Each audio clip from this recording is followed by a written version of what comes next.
and welcome back to my channel. My name is Kat and I'm currently traveling the world. At the moment I am in Central America. I've been traveling for 1 month, and in this video I am going to talk about my top 10 travel mistakes either I have made so far or I have witnessed somebody else make.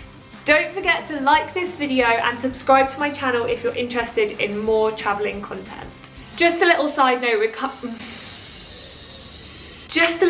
note, if you can actually hear me above the noise outside. I'm currently staying in a homestay with a Guatemalan family. They live in the middle of town, so there's constantly tuk-tuks driving past. There's some works going on. I can hear like a chainsaw or something going at the moment, which is really annoying. I've tried my best, but it's not easy to find the perfect place to film when you're traveling. Apologies. Okay, travel mistake number 1. This is the first mistake that we made, and it was a really silly one. We arrived into Guatemala with no Guatemalan cash, none whatsoever. We had a few American dollars, not enough, and no Guatemalan quetzales, 0. And this is a very silly thing to do. Firstly, not a lot of places here take US dollars, so US dollars are pretty inconvenient. Secondly, if you don't have cash for a taxi from the airport, it's just a big old mistake. I really don't know why we didn't think about it. Well, we sort of did, we just forgot. But not arriving with cash in our pockets meant we had to go to ATMs and get cash out, and it is very expensive to do this. With your card fees and the ATM fees, it's roughly about 10% on top of what you're getting out. So if you're getting £200 out of the ATM, you're paying an extra 20 quid on top for no reason. Mistake number 2 not to make: assuming you can't pay with card anywhere. I have a Monzo account which has a good exchange rate when you're paying with card in foreign countries. However, I sort of arrived here and just decided in my head that they just don't take card anywhere. So we were constantly paying with cash, meaning we had to constantly get more and more cash out of an ATM. Rookie error. So long story short, get cash out before you come, pay with card everywhere you possibly can. Make sure you have a card that has a good exchange rate. Mistake number 3. If you're not traveling solo, i.e. you're traveling with your partner or with a friend or with a group, remember that it's so important to find time for yourself.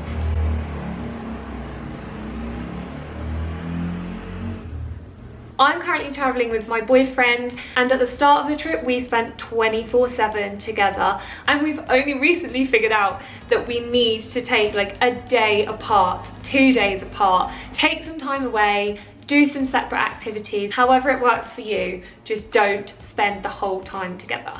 Mistake number 4, and this sounds like a really stupid mistake to make, but the mistake is investing in something quite pricey for your travels and then not looking after it.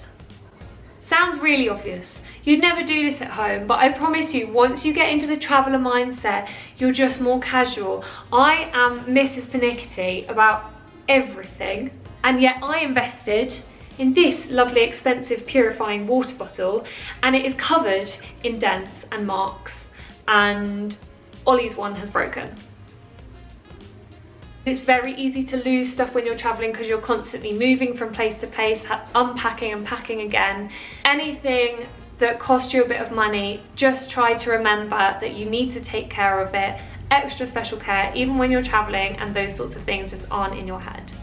Okay, moving on to mistake number 5. Getting into a taxi or a tuk-tuk without having asked for the price before you get in. This must be one of the most common early travel mistakes when you're at the beginning of your trip. Getting in a tuk-tuk or a taxi, say, I want to go to this place, take me there, they take you there, and they charge you an extortionate rate because you didn't ask before, and now you have no choice but to pay it because they've taken you there. So just don't get caught out. Always in a tuk-tuk or a taxi, ask for the fee before you get in. Okay, travel mistake number 6. Assuming that you can just buy things like sun cream, bug spray, tampons when you arrive in the country that you're traveling to.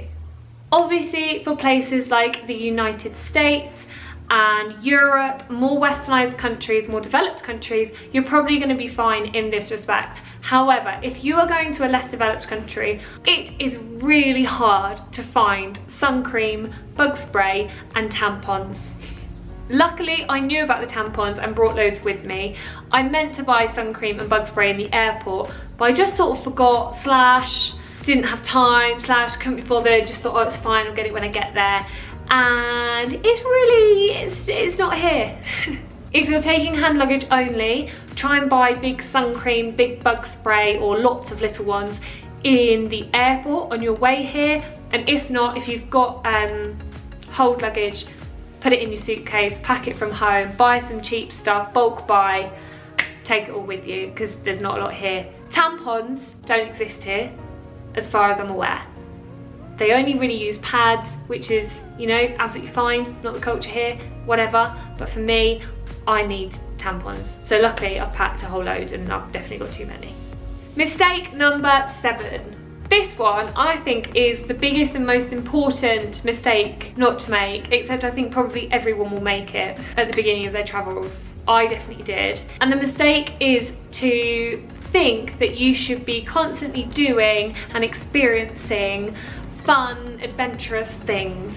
You're gonna be swinging through the trees with the monkey one day and swimming on Paradise Island the next day and whitewater rafting the next day. It's just not gonna happen. You're gonna need rest time, you're gonna want rest time, and especially for me, for example, with YouTube videos, I need time to film them. So yeah, to summarise, don't have too high expectations of filling your time up with constant, adventurous, exciting things.